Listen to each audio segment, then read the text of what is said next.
ధనుస్సు రాశి వారు ఈ వారం ఆరోగ్య విషయాల్లో తప్పనిసరిగా జాగ్రత్తలు తీసుకోవాలి. అలాగే ఆహార విహారాదుల్లో ఇబ్బందులు కనిపిస్తున్నాయి. వివిధ రూపాల్లో మీరు అనుకునేటటువంటి లక్ష్యాలను చేరుకునేందుకు ఈ వారాన్ని ఉపయోగించుకుంటూ ఉంటారు.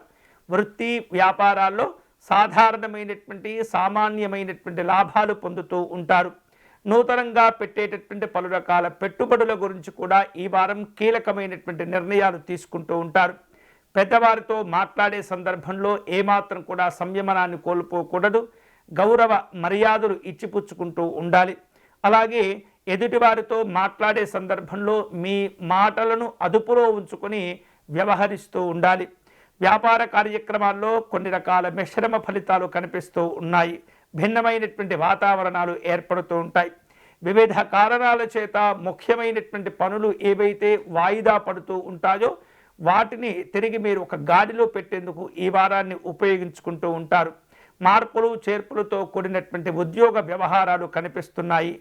ప్రేమ ఆప్యాయతలు అనుబంధాలను జాగ్రత్తగా కాపాడుకునేటటువంటి ప్రయత్నం చేయండి. ఆధ్యాత్మిక దైవ చింతన కార్యక్రమాల్లో పాల్గొంటారు. రాజకీయపరమైనటువంటి కార్యక్రమాల్లో పాల్గొనేందుకు ఆహ్వానాలు అందుతూ ఉంటాయి. చలనచిత్ర రంగాల్లో పనిచేసేటటువంటి వారికి ఆర్థిక ఇబ్బందులు కనిపిస్తున్నాయి.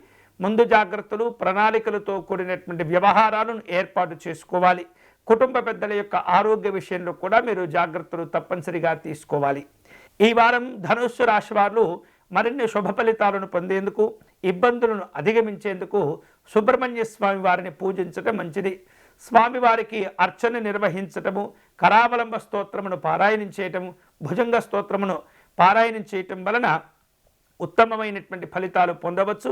అలాగే స్వామివారికి చలివిడిని నివేదన చేసి చక్కగా ప్రసాదంగా తీసుకునేటటువంటి ప్రయత్నం చేయటం వలన అనేకమైనటువంటి సమస్యలకు చక్కని పరిష్కారాలు ఈ సుబ్రహ్మణ్య స్వామి యొక్క ఆరాధన వలన మీకు ఏర్పాటవుతూ ఉంటాయి.